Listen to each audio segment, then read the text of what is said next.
So people say life has no sense in one way and a sense in the other way. The sense to wake up and no sense because it's all a game, it's just for fun, because... No, it depends upon the maturity of your seeing. Because even the great sages who came to see that all of this is a play, it's the play of consciousness. It's not rubbish, it's just a play. It's a play of consciousness. And even upon seeing that they are formless, and we are all essentially formless, appearing in form, that we are the invisible inside the visible. Having understood that, enormous compassion was flowing. You see, and grace and pleasure and patience and love was flowing. They didn't say, it doesn't exist, there's nobody there to do this. This is the other way. This is the other, this is not. And this has been the real experience for me. That one feels tremendous love, knowing that all are the self, momentarily perhaps distracted because we are identified with the experience of being the body, and that it is itself consciousness that is playing this role somehow. And if we understood deeply, it will change the temperature of our experience. Because I'm remembering one man in India, he came up and he said to me, I don't understand, my life has been full of so much struggle and fighting, everything's like I'm fighting, and I just feel that God is playing with me. I think God is playing with me. And I said, no, God is not playing with you, God is playing as you. And suddenly somehow his mind was kind of like this, but something dropped. Because the separation was bringing pain. Then he said, but God is playing as you. And then somehow the pressure was gone. The guilt was gone. The victim was gone. Something made room, made way for a greater space, a greater seeing. And our seeing from the place of our universal perspective makes all things softer. You see more panoramically. But when you're a person, your view is very narrow and very selfish. You say, this is bad now. But you never know why this should be. Because it's you don't see it from here. From here. For a while, we will experience like this. For a while, we will experience being narrow-minded, being selfish, being arrogant. Because none of these things can stay. Because they are not original to ourselves, no? They are just, for a while we play, something is playing. Very strenuous. It is very strenuous and very painful. And sometimes the pain is necessary to bring us back out of that forest of suffering that we cause to ourselves and also to others, who are just forms of the one being. And so I'm not really pointing to this rule and that rule and this commandment or this thing, and not like this now, because we have had these in the existence so far. We have tried to make use of it. Sometimes we forgot that, and there's still fundamental power in looking at the wisdom that has come to us through time and through space and so on. But now I feel we are being introduced also, alongside that, to a much more direct way of seeing and experiencing. And I feel a sense of urgency about it, because of the degree and the intensity of the suffering that we see. That is due to really an unawareness of who we are, actually. It's because we are unaware of who we are. We take ourselves to be only flesh and blood.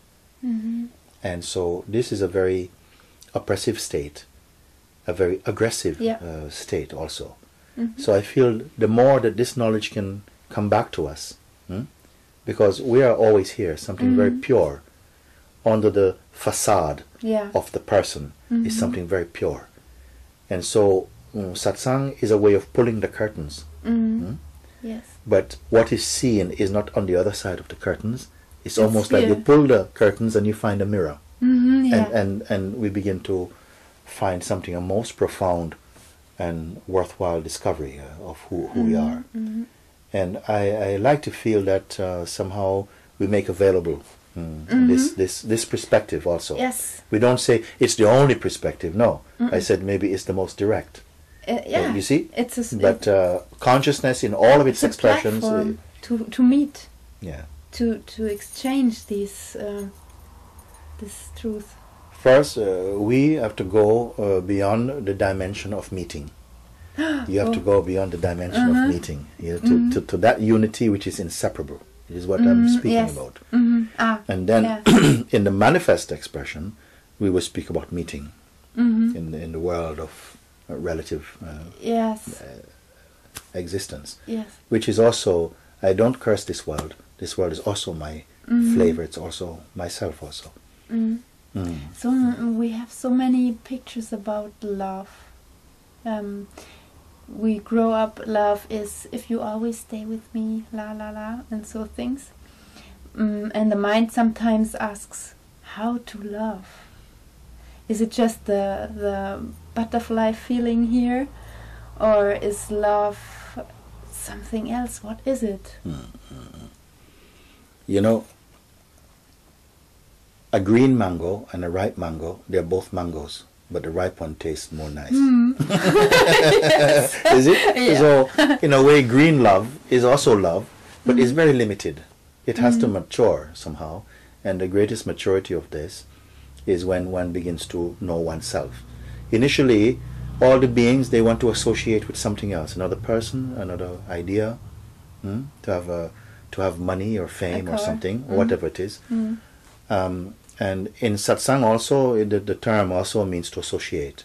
But now it means to associate in good company that helps to remind you of who you are.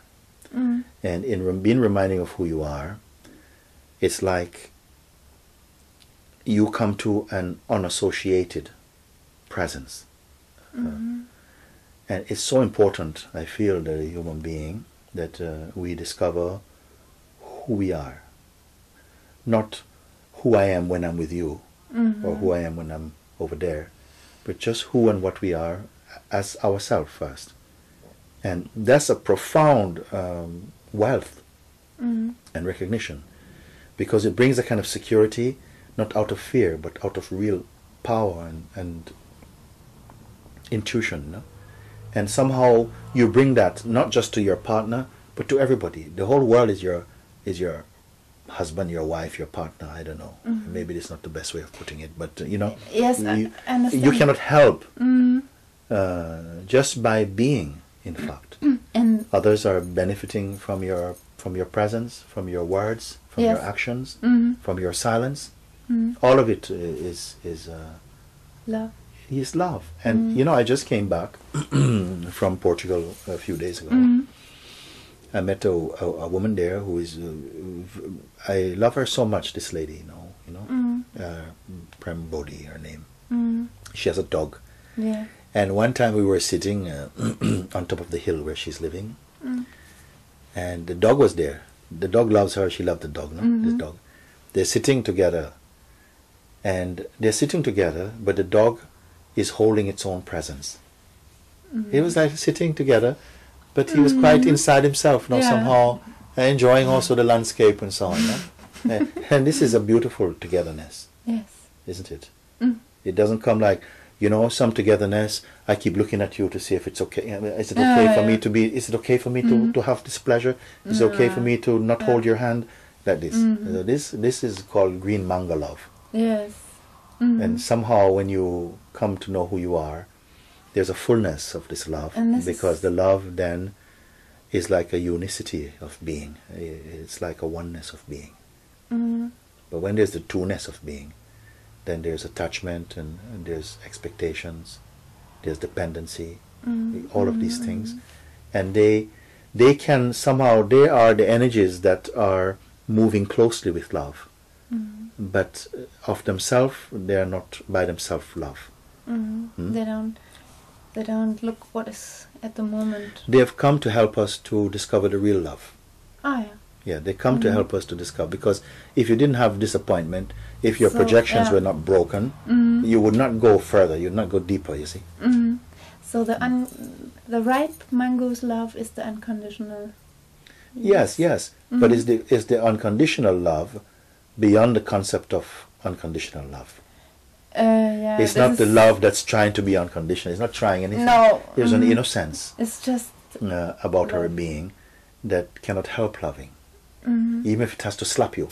But there's still love. That slap is love. Yes. You know what I mean. Yeah. It's not aggression. I know, this is. It's not yes.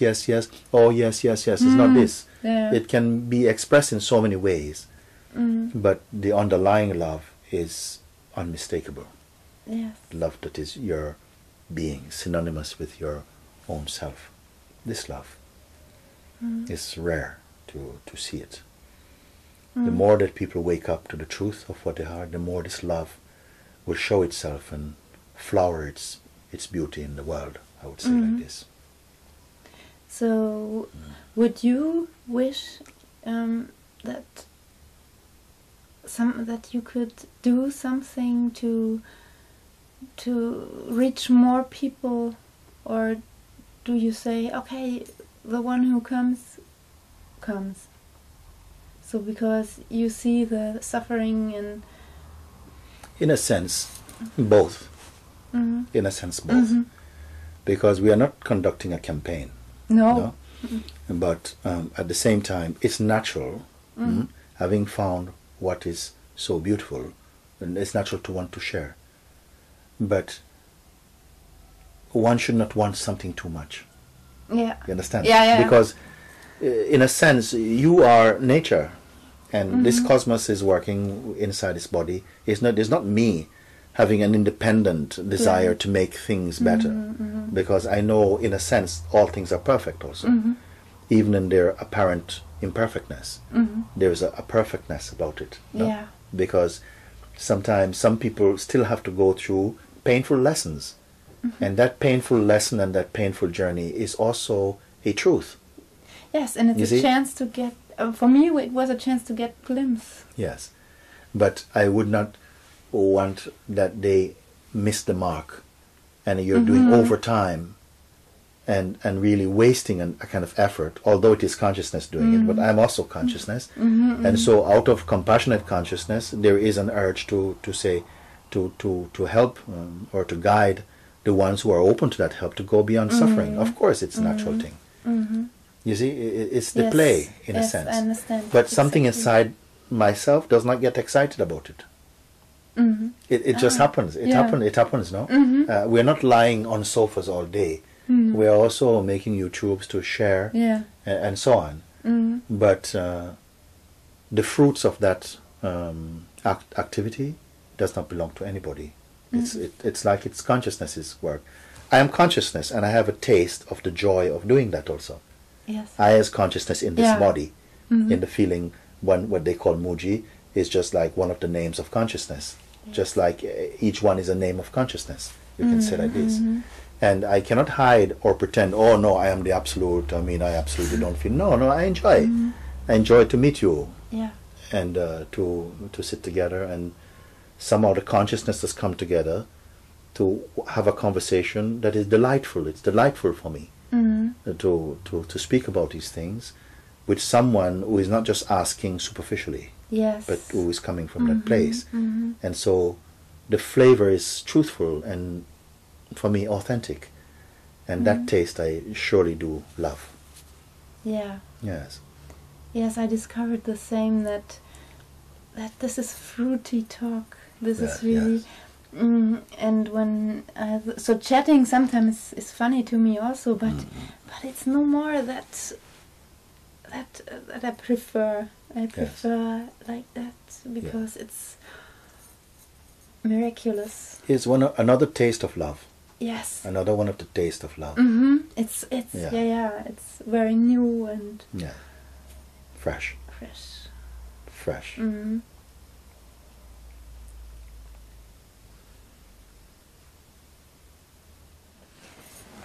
Why does the mind not want the self to awaken?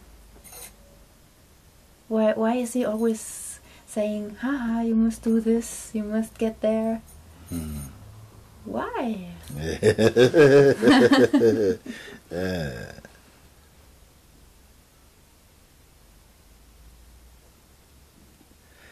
The self, in its aspect of the beingness or the conscious presence, the feeling I am, because that came out of the unspeakable.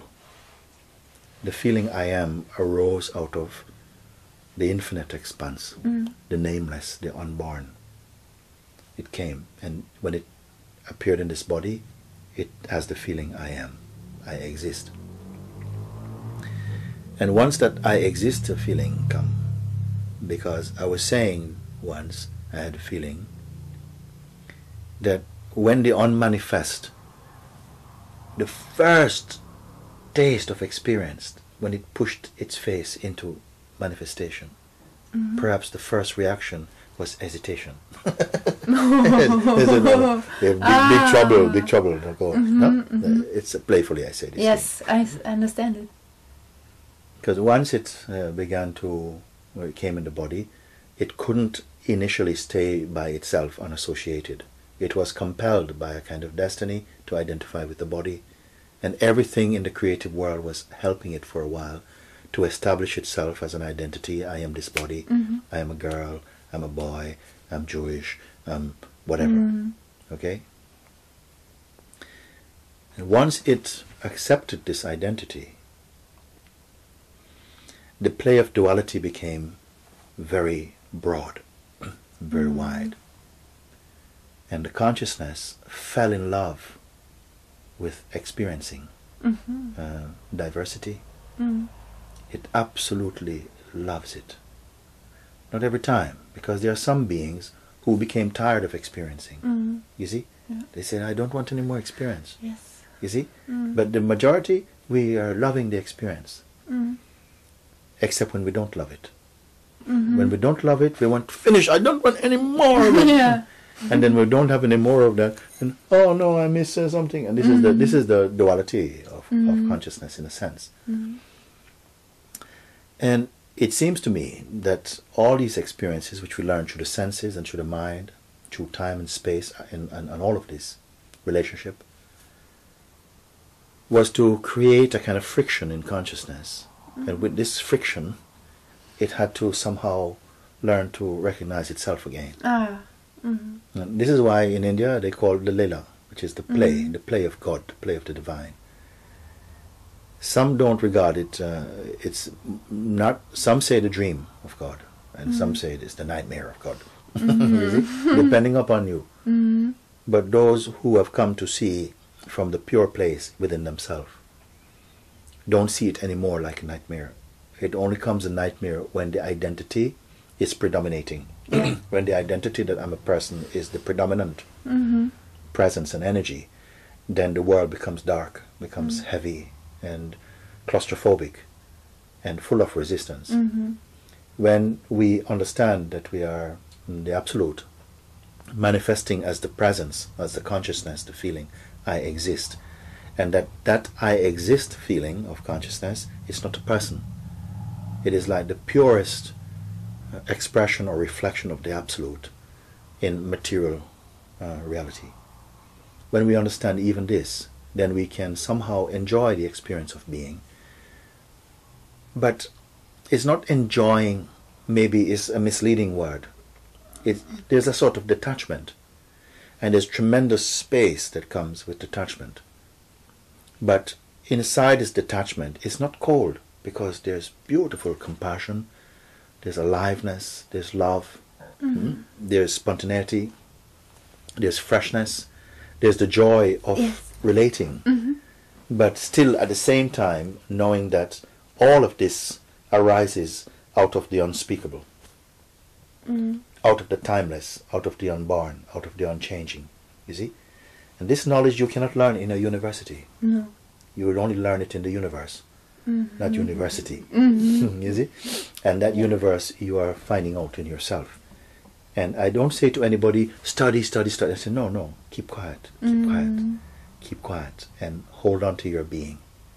Just through holding on to your being, it will release all its juice, the juice of intuition, intuitive knowledge, all of this come. Mm-hmm. You see? Yeah. How quick the thoughts come. I don't know how to do this. Of course. La, la, la, la, la. Of course. And beingness is not something you can know how to do. Or it would be called doingness. Yeah. Beingness means to be. It means without effort. It means what is. You see? But the mind has these two aspects. One is the being and one is the becoming. And somehow the consciousness, which is identified with personality, is more aligned with the state of becomingness. It's always moving to the next thing. And whether the next thing is advancing spiritually or materially or in terms of skill or in terms of fame or money or whatever, is very much attached to that movement. The beingness side is what happens when somehow we begin to introspect and to reflect and contemplate and meditate. This also happens out of consciousness, and who can say how you come to qualify, I don't know. Just somehow a change and orientation towards the world begins to change. It's as though the consciousness turns around and stops shopping through the senses to go out, and begins to come in. Sometimes it can be out of an accident or the loss of a close relative or something, can be the trigger to somehow to go back inside. And that is a journey. It's a shorter journey than going out. But the journey ends into that place which has no distance. There's no journey and no distance in the truth. But you cannot do it from yourself. It is grace, or in a sense, if you take yourself to be the self, then you can say you're doing it to yourself. You understand? If you take yourself to be the reality, then you can say, yes, I am the cause of all of this play. If you take yourself to be the one who is journeying, you can say, yes, I can't do it by myself. If you take yourself to be the body-mind, you say, of course, I can't do it myself, because somehow the activity of the universe I cannot control. And it's a very good thing you cannot control them. Because if you could control them, you would be another tyrant. You see? So in a sense, as we evolve inwardly, there's greater freedom, but there's not selfishness, and there's no power, no desire to dominate, but more to somehow remove what is darkness. And by darkness I mean ignorance. This thing come. So both statements are okay. It's okay to say, I cannot do anything, because the one who says this is previously saying, I can do so much. Yeah. And then, in this arrogance, life gives you a thump, and then you become humble, and then you admit, I cannot do anything. And when you see that you cannot do anything, then there's a possibility for you to go beyond that limitation. You see? Yeah. And it just happens then, essentially. It is just happening. It's just happening. I've heard many people, they say, oh, there's nothing to do, you cannot do anything, there's nothing to do, and so on. And in some cases, this speaks to us deeply, especially if you're always trying to do something. There's a time when you need to hear this. But there's a time when you don't need to hear that, because it's not complete. What I say is that what you can do is to question, who really am I? This you can do. You see? Because it will never take you into the dark. It will always clean away whatever is feeling like it's tightening up the being. This question will remove the claustrophobia. You can find out, who is even saying there's nothing to do. You can ask this question. Who is, yeah. Yeah, you can even ask it. You see? So it's beautiful, no? You can find out, but who is saying there's nothing to do? And just be quiet and bring that question into the presence and stay with it. You see? This is something that you say you can do. And then when there's nobody there to even ask this question, then the question and the one who would ask it will evaporate. They will vanish. And what is remaining, it won't be saying anything. And this is what you call a journey inside. You can say like this. You can say, but it's Yes, not. yes, Yeah. yes, yeah. This question, when it is understood, because many people, they don't really understand this question. My mind also. My mind, he doesn't know. Sometimes people ask me, explain this question. I tell them I can't do it. It's only that you get driven. I suppose only it is just you get driven into this space after searching for this. Who am I? It's just I land in this. Only a master can bring you beyond all boundaries, all concepts. If the mind is there, it won't do it by itself. It may enjoy very beautiful things. But what is called a master is that principle that can push you out of you, to take the you out of you. So there's only you without you left. And this is a very unique thing. This question, sometimes, as I was saying before, the people ask, could you explain how it is? I say, I cannot do it. Only if you are ready, then somehow I will walk with you in this question, because then it's alive. But just to explain as a technique is no good. It's very mental, yes. But sometimes I find if you are ready, somehow the question begins to happen. The environment is created and the question comes alive. And it will burn everything that is not you. Easy? Sometimes I feel that it wants. I tell it from the head now. Speak. Yeah. But the head says to this question, yes, because I don't know an answer, and I sometimes find myself or the witness in nothing. So after this question, so it must be that this is the door to the self or the unspeakable. This question is just a key or a door.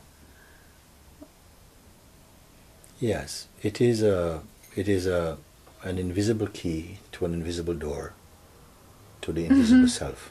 Yeah. Where there's no distance. But nevertheless, all those steps have to be taken somehow. Yes, not think, because then it's here again. No, it has to be taken somehow. In the play. It's almost as though the glove of existence has to be reversed. Something comes back out of this sense of being the doer, the thinker of thoughts and the doer of actions, and the person who is living life. All of this is called waking up from this dream, you know. And it is such a paradox that it cannot be forced. This is the wisdom of God itself, that it cannot be forced, and cleverness or intellectual cleverness or trickery cannot get to it, cannot find it. No. Because it's a beauty that has no form.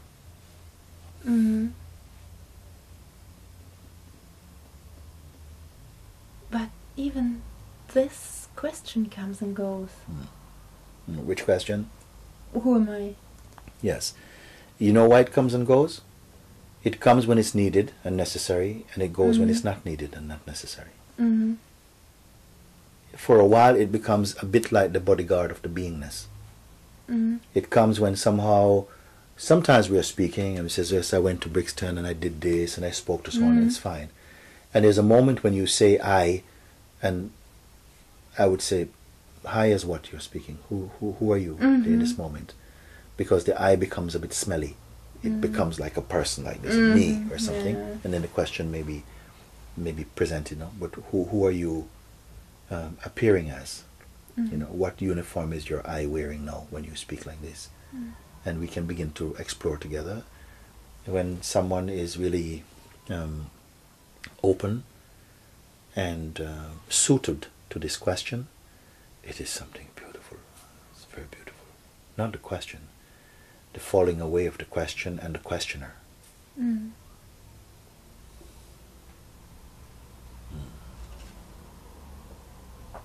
Okay, Okay, Mooji, I thank you very much. I am very happy. Oh, I'm yes. very, very happy. Me also. I am very happy.